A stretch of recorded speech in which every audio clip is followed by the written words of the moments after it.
चाहिए। तो ये हमने झूठ बोला और उस झूठ के कारण आज इस देश में इतनी समस्याएं पैदा हो गई हैं कि जो लोग इस देश में मेजॉरिटी में हैं, ये दुनिया का पहला ऐसा देश है जिस देश की मेजॉरिटी खड़े होकर के कहती है कि हमें समान अधिकार चाहिए, यूनिफॉर्म सिविल कोड चाहिए। मेजॉरिटी कहती है। आप कहीं समझ सकती हैं कि दुनिया के अंदर कोई मेजॉरिटी ये कहे कि हमें समान अधिकार चाहिए? ये माइनॉरिटी कहती है कि भाई हमें समान अधिकार चाहिए ताकि उनके साथ डिस्क्रिमिनेशन ना हो। लेकिन भारत की मेजॉरिटी पिछले कई सालों से कह रही है कि भाई यूनिफॉर्म सिविल कोड लाइए, सबके लिए एक कानून होना चाहिए, वो पारसी हो, हिंदू हो, वो बौद्ध हो, वो सिख हो, वो ईसाई हो। लेकिन नहीं, क्योंकि भारत की राजनीति एक खास एजेंडे के तहत एक खास मजहब को और मजहब के मानने वालों की उद्दंडता, उनकी बर्बरियत को किसी भी तरीके से एक्सेप्ट करने, उसको बचाने, उसको ढकने के लिए, क्योंकि वोट बैंक का इस्तेमाल इसलिए होता है, लिहाजा सच बात नहीं कही। लिहाजा एक नहीं, हमने इतने सारे काम किए हैं 70 सालों में कि हम अपने लोगों को सही बात नहीं बता पा रहे। हम ये नहीं बता पा रहे कि भाई अगर मजहब नहीं सिखाता आपस में बैर रखना, हिंदी है हम वतन है हिंदुस्तान हमारा, ये सुनने में बहुत अच्छा लगता है, लेकिन पूरी दुनिया में मजहबी है जो एक दूसरे के खिलाफ खड़ा है, मजहबी है जिसके कारण पूरा का पूरा ईरान तब्दील हो गया इस्लाम में। यह मजहबी है जो सीरिया और इराक में हो रहा है। आप मुझे बताइए, पूरी दुनिया में मजहब के नाम पे कत्लो गारत हो रही है, हत्याएं हो रही है कि नहीं हो रही है? आप मुझे बताएं, हमारी हजारों साल की परंपरा में किसी ने इस बात से किसी की हत्या कर दी हो कि ये फला आदमी है, इसका मजहब ये कहता है इसलिए हम मारेंगे? लेकिन अफसोस यह है कि जब आपको पढ़ाया नहीं जाता और आपको डरा दिया जाता है तो आप कुछ विषय पे बात नहीं करना चाहते हैं। नीरज जी बैठे हैं, मैं इसलिए बार बार कह रहा हूं कि ये किताब है कुरान मजीद, और किताब को पढ़ने का हर एक को अधिकार है। जैसे रामायण पढ़ने का अधिकार है, गीता पढ़ने का अधिकार है, कोई भी पढ़े, तो कुरान को भी पढ़ सकते हैं, कोई बुरी बात नहीं है। एक किताब है, लेकिन इस किताब को पढ़ाया नहीं जाता, इस किताब से डराया जाता है।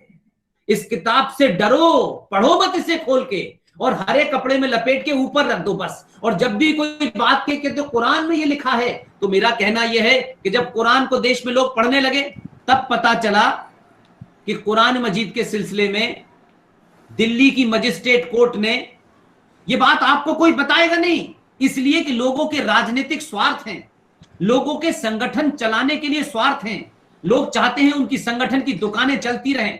ऐसे बहुत से हिंदुवादी संगठन भी हैं जो ये सब करते हैं, लेकिन मेरा, नीरज जी का, RSN सिंह साहब का, हम में से किसी का कोई संगठन नहीं।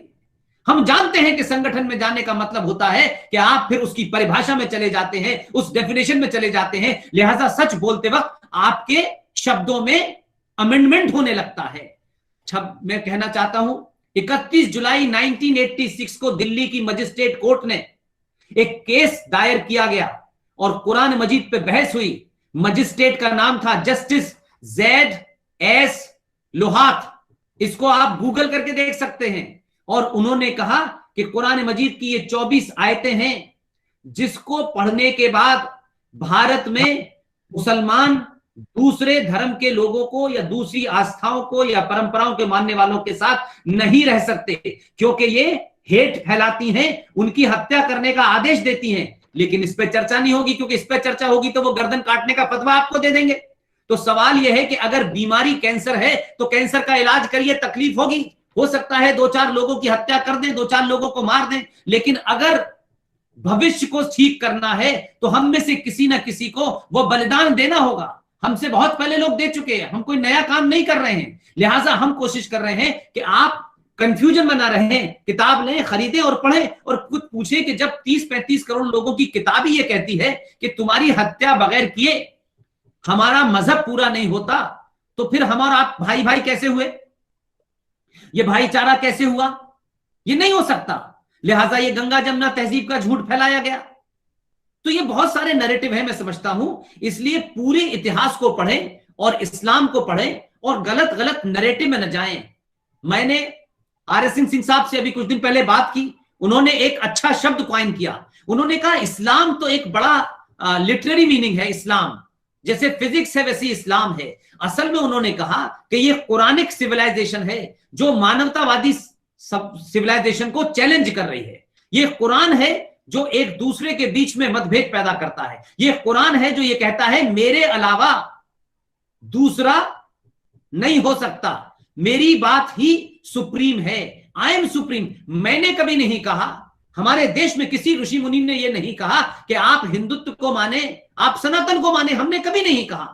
इसलिए मैंने कहा कि हम तो जी जो ब्रह्मांड है, जो यूनिवर्स है, हम इसके एक छोटे से हिस्से हैं। जैसे पेड़ है, जैसे शेर है, जैसे डियर है, हिरन है, हम उतने ही भरे हैं और उससे ज्यादा नहीं है। इसलिए सनातन में 5 तत्वों की बात होती है। आप तमाम सारे लोग अगर हिंदू परिवारों से आते हैं तो आपने देखा है कि हमारे यहां जब किसी की मृत्यु हो जाती है तो हम क्या कहते हैं, या टेलीविजन पे क्या आता है, आज बड़े सो एंड सो की डेथ हो गई, उनकी मृत्यु हो गई, उन्हें पंचतत्व में विलीन कर दिया। ये 5 तत्व कौन से हैं? ये 5 तत्व क्या है जिसकी बात हम करते हैं? यही तो वो तत्व है जिससे पूरा यूनिवर्स बनता है। ये सूरज है, ये हवा है, ये पानी है, ये आकाश है और ये धरती है। अब आप मुझे बताइए, सूरज ना हो तो जीवन मुमकिन है, धरती ना हो तो मुमकिन है, पानी ना हो तो मुमकिन है। तो ये हम 5 चीजों की पूजा करते हैं और जिसे हमने पूजा का शब्द दिया है, ये पूजा के शब्द में भी भ्रमित है।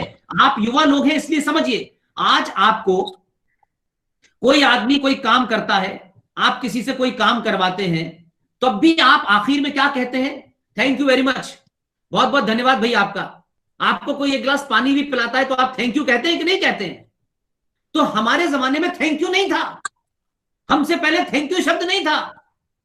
हम जो आदमी हमारे लिए कोई काम कर दे या कोई हमें कुछ दे दे तो हम उसके सामने अपने शीश को, अपने सर को झुका करके उसके प्रति हम अपना धन्यवाद प्रकट करना चाहते हैं, कृतज्ञता प्रकट करना चाहते हैं, आभार प्रकट करना चाहते हैं कि तुमने मुझे पानी पिलाया, इसके लिए हम तुम्हारे एहसानमंद हैं, हम तुम्हारा शुक्रिया अदा करते हैं। अब हम जब उस जमाने करते थे तो आज के दौर की तरह नहीं होता था कि बगैर कुछ कहे मुंह से थैंक यू कह दिया। उस जमाने लोग हर बात में हाथ जोड़ के अपना सर झुकाते थे।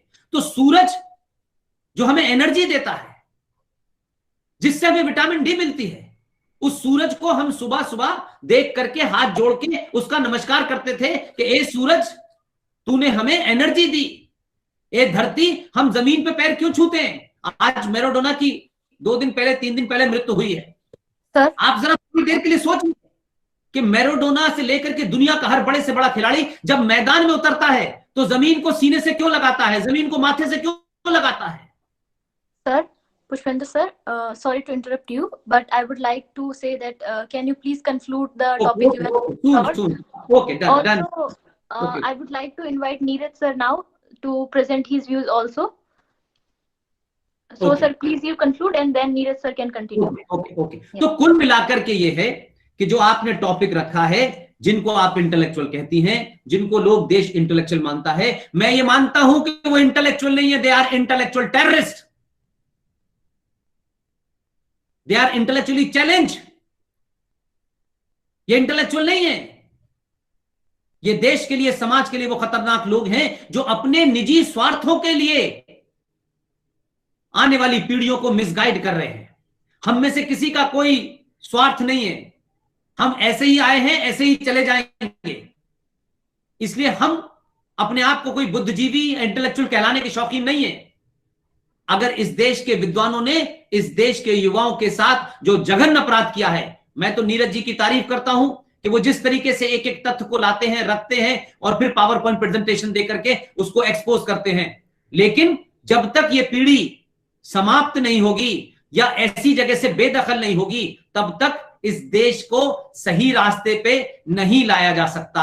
और आज कोरोना के दौर में प्रकृति ने, नेचर ने बता दिया है कि आप अपनी रूट्स की तरफ लौटेंगी। जिस दिन रूट की तरफ आप लोग लौटेंगे, सारी समस्याओं का हल वहीं पर है। ये टेम्परेरी जो हो रहा है ना, एक इंजेक्शन लगाया आज ठीक हो गए, दूसरा लगाया कल ठीक हो गए। अगर सच मायने में देश को ठीक करना है, स्वस्थ रखना है, तो आप अपनी रूट्स की तरफ लौटिए, नेचर की तरफ लौटिए, जो कुछ छोड़ करके अपनी रूटों से बेदखल हो गए हैं। इसलिए हम हर छोटी छोटी चीज के लिए दुनिया की तरफ मुंह देखते हैं। आपने मुझे बोलने का मौका दिया, आप सबका बहुत बहुत शुक्रिया। मैं समझता हूं मुझसे ज्यादा ध्यान से नीरज अत्री जी साहब को सुनिए, उनकी किताब को पढ़िए, उनका एक एक शब्द आने वाली पीढ़ियों के लिए एक मील का पत्थर साबित होगा। बहुत बहुत शुक्रिया, थैंक यू वेरी मच।